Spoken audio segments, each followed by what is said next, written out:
The Department of Justice is taking Kentucky to court in an attempt to obtain information from the state's voter registration database. WLKY's Madison Elliott talked with the Jefferson County Clerk, David Yates, who is now trying to keep this information from being turned over. The DOJ filed a lawsuit both against the Kentucky Secretary of State and State Board of Elections to release voter data, things such as your social security number and driver license information. And that is why Jefferson County Clerk David Yates has filed a motion to intervene.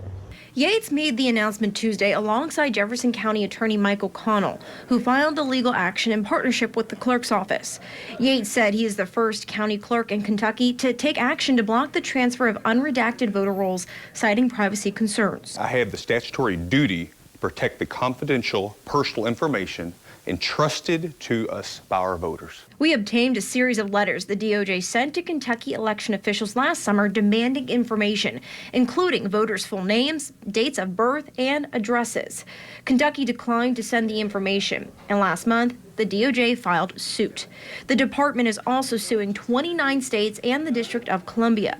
They say the goal of getting the information is to maintain voter rolls, but Yates doesn't buy it. Centralized voter data raises legitimate concerns that it will be used to target lawful voters and purge communities for political advantage. Donald Trump has no legal reason to demand the sensitive and personal information of the voters of Jefferson County.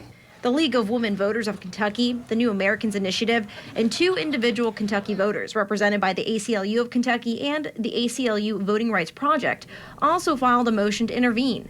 Michael Adams' office says the State Board of Elections has filed a motion to dismiss the case and the Secretary of State will do so soon. An Adams spokesperson says in part, we prefer a prompt resolution of this matter. If new parties continue to intervene, however, it will slow the process. When the people of Louisville are attacked, we stand up and we fight back. In Jefferson County, Madison Elliott, WLKY News.